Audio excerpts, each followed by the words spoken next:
In our forests, we need to be thinning our forests, logging it, or we're going to watch it burn. The Creek Fire showed us exactly what happens when we're not in our forests properly managing them. I don't want to see any more of Fresno County or our forests here in California going up in smoke. It is unacceptable for us to be managing our forests like this. We need to be acting now to take care of our forests and clean them up.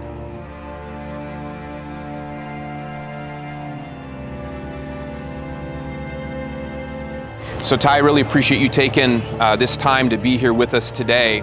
If you wouldn't mind, if you could just take the viewers back to the day the Creek Fire started, and of course, watching the fire grow.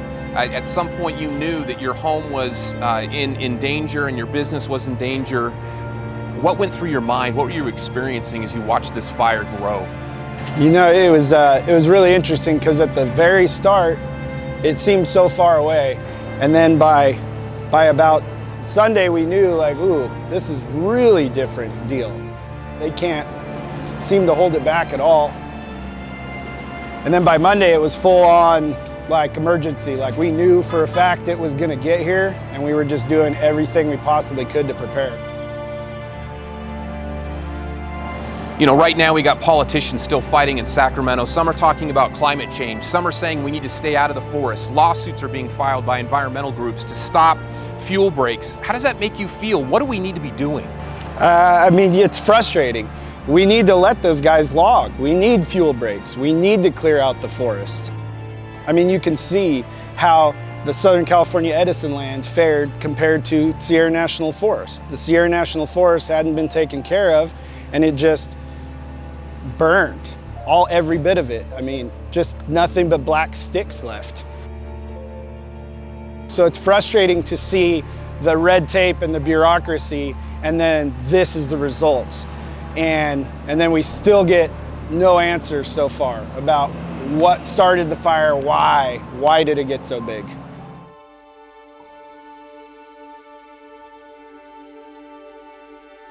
It's important for us to be in our forests, managing them properly so we don't allow fires to get away from us. And fire is a good thing in our forests. It's good for the fire to come through and burn the underbrush. With fire comes new plant life. It really helps to sustain the deer and natural creatures that are here in the forest too. But when we allow it to be overgrown and then fires come through, the fire burns so hot that it devastates everything and even kills the bacteria in the soil. Let's see if we can find the operator. I was talking to someone not that long ago who actually shared with me that forests that are thinned burn hotter, which didn't make any sense to me. You were here on the Creek Fire, you were here with this incident. Did the Creek Fire burn hot? Because I know a lot of that area was kind of unmanaged and overgrown.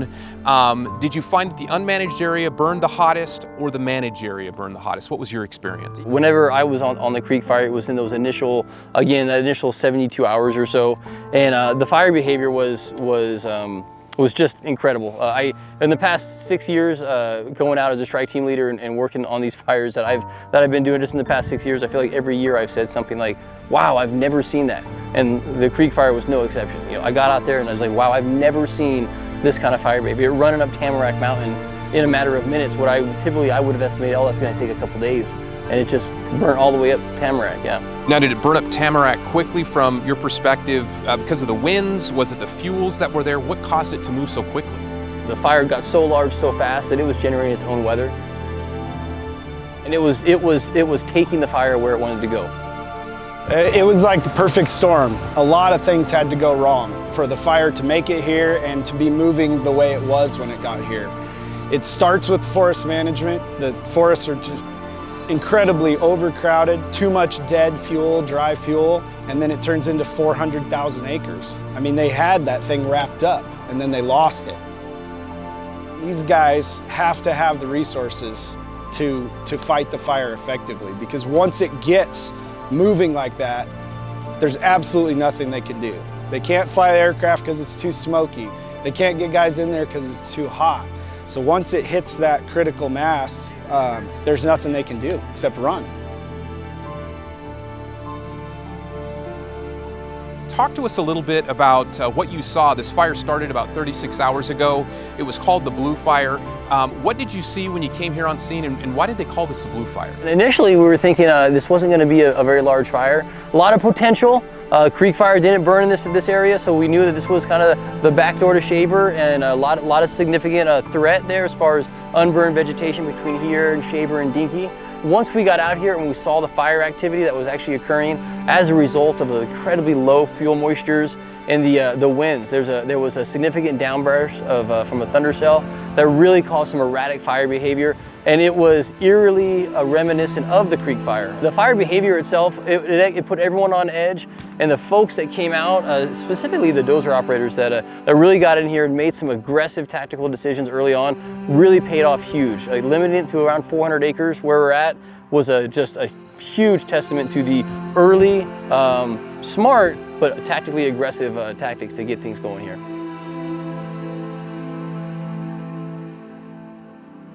You really have done a great job thinning and trying to manage your property. So what role did the property here that Southern California Edison manages, what role did it play in really keeping the Creek fire at bay? Well, it played a very key role, and there was really three things that really played a role in stopping the fire right here.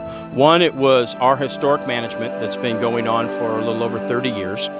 Two were some of the fuel breaks that we had put in place, and we had partnered with CAL FIRE and with the Highway 168 Fire Safe Council to put those fuel breaks in place. And then three, of course, was just the firefighters standing here going toe-to-toe with that thing and fighting it. Now, over time, most of the Sierra has become quite dense, and that's what really fueled the Creek fire. I mean, that fire was about as hot and as intense of a fire that we've ever seen in our history of fighting fire in California. There's actually places right on top of Stevenson Mountain, right on the very top of the ridge, where we had one of those fuel breaks that are still unburned today.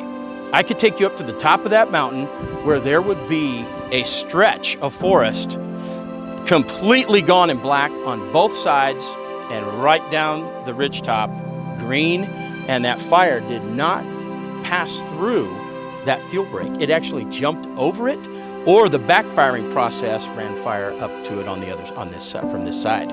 Everyone debates about what a healthy forest looks like. Everyone has an opinion about what a healthy forest looks like. We at Edison always just go back to what it naturally and historically looked like. And naturally and historically, the Sierra was dominated by big trees. It was quite an open-grown forest. It was dominated by pines. And so in our management practices here, we're always just trying to take our forest back to that state, back to that look and appearance. Your experience as an expert here in the forest, working with the utility and looking at the Creek fire, what has the Creek fire shown us on what we need to be doing in our forests? Well, we must manage our forest. In fact, we do manage our forest no matter what we want to think. We are either going to manage it and put fires out and allow the forest to continue to densify, or we're going to manage it with some of these other practices and try to create fuel breaks, shaded fuel breaks. We're going to try to thin the forest out. For me, I just always want to take the forest back to its natural, historic state. That's what all of our wildlife is geared for. That's what fire in our area is geared for. We want fire in the Sierra. If fire will be in the Sierra, it's just, is it going to come in an uncontrolled wild situation, or is it going to come in a prescribed burn type of situation that mimics what Mother Nature used to do in our forest? The Sierra has always burned. It always will continue to burn. We just want it to burn in a proper fashion. Now, there are some who would argue that what causes a fire to be hot is actually putting fire breaks in, having fire roads in, and managed forests actually burn hotter than unmanaged. If fuel breaks and if forest management, if all those things didn't work, if all those things caused fire to be more intense, then our lands wouldn't be sitting here. Because it was simply the fuel breaks and the work that we've done and the prescribed burning that we've done. I mean, it stopped the Creek fire cold on Saturday, September 5th on the north end. Really a remarkable thing. Nothing else was going to stop that fire. So change needs to happen, and the way that this change happens is by all of us working together. For those of us who work and live on the valley floor, we need to understand what a healthy forest looks like and require our policymakers to begin to fund efforts and programs to make sure that we return our forests back to the way they should be, to how the Indians used to manage the forest. The Native Americans really are our teachers, and we're the best stewards of the land, and we need to get back to managing the forest the way they did for hundreds of years.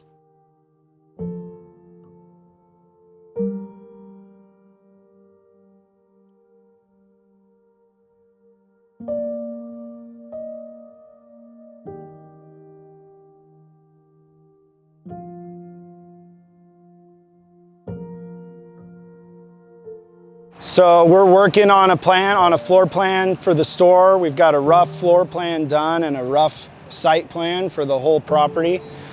We're hoping to get a foundation poured before winter and be ready to build next spring. And then hopefully, so the goal would be basically the end of next summer. I know that there are people from across the state, maybe even across the West Coast, that look forward to this place being open again. I was talking to someone in Paso Robles yesterday who shared with me that this is the place they stop when they go up to their cabin up in Shaver, and the fact that this was lost devastated them. But I appreciate the fact that you are operating now. You can get fuel at this location. You've got a sea train that's serving food. You can buy beautiful shirts like that to help support your business. So I just want to say thank you for not giving up.